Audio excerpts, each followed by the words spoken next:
We cannot seek achievement for ourselves and forget about progress and prosperity for our community.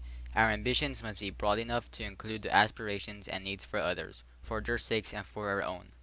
A powerful quote said by Cesar Chavez, a civil rights activist who fought to improve the working conditions, treatment, and pay for farm workers in the 1960s. He dedicated his life to help farm workers, the people who picked vegetables and food for the community to eat, who ironically didn't have any for themselves. Life was tough on Cesar Chavez when he was just a child and his early life, but he stuck up and did what he can do to help himself and others. Chavez was born just off of Yuma, Arizona on March 31st, 1927, and he was the second child of five children in total. A couple years later, his family had to move to California because they were evicted from their land and they had to leave everything behind that his parents worked about 50 years for. His mother ran a farm, grocery store, a garage, and a pool hall, while his father was a small farmer and a businessman. Once they moved to California, the family worked as farm workers and he had to work in the fields for about 10 years, moving up, down, and all across California. They worked in fields from Brawley to Mendota. Throughout the years, he realized the hardships working in labor camps, such as the poor quality of them, the corrupted contractors, the small pay for the hard work they've done, and racism. As a child, he had to go to school, but it just made life harder. Chavez only spoke Spanish at home, but most teachers at school only spoke English, and Spanish was not allowed to be spoken at school. Cesar had to attend to more than 36 schools because of his family moving everywhere in California. Just as he graduated the 8th grade, he dropped out to help his mother in the fields because his father was in an accident and was recovering. After that, he became a full-time labor worker. When Cesar Chavez was about 17 years old, he joined the Navy and served for 2 years after being discharged. In 1948, he married the love of his life, Helen Fabella, and they settled in Delano and started a family of 10, including them. During their honeymoon, they visited all the missions in California in the name of education, since he didn't have a very good one when he was just a child. Chavez worked as a ranch hand for 2 years, then he switched to a lumber company, but he was later convinced by a well-known community organizer to join the Community Service Organization to help the community. After joining the Community Service Organization, Cesar Chavez founded the National Farm Workers Association, or NFWA, in 1962 to help farm workers and their struggles.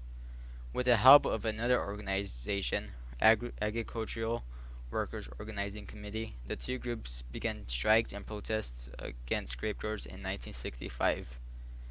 On March 16, 1966, Cesar Chavez led a 250-mile march from Delano to Sacramento to gain attention and awareness for the cause of helping farm workers. Later that year, the National Farm Workers Association and Agricultural Workers Organizing Committee merged to form one organization called the United Farm Workers, or UFW. The UFW called for a national boycott in 1967 and 1984 against grapes that come from California to convince the grape growers to get farm workers better working conditions and pay. For the cause, Cesar Chavez fasted 3 different times in his lifetime to protest the violence against the Union in America. The 3 dates were in 1688 for 25 days, in 1972 for 24 days, and finally in 1988 for 36 days. During the boycotts and protests, the Teamsters Union challenged the UFW for the right to represent farm workers by controlling the trucking industry, but they signed a peace treaty in 1973. The United Farm Workers worked hard to help farm workers, and their hard work paid off. California passed a new law called Agricultural Labor Relations Act in 1975. This law ensured that farm workers are given the right to organize and come together to start an organization or agency.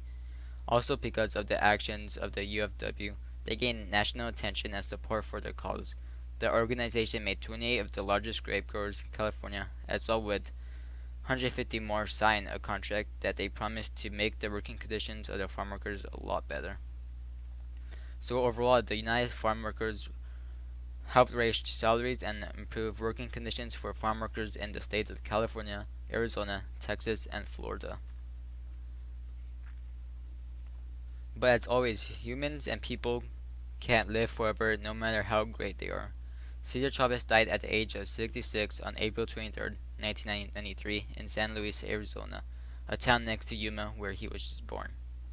More than 35,000 people attended the funeral of Cesar Chavez and they carried his casket from Delano to 40 acres for 3 miles. Now he rests in Keene, California. Cesar Chavez came from the hardships of being a farm worker, and he did whatever he can do so others don't have to go through this. He is seen today as a role model to young children in California and all across the United States, and this will continue to happen for generations to come. He will still be seen as an American hero for farm workers and people alike.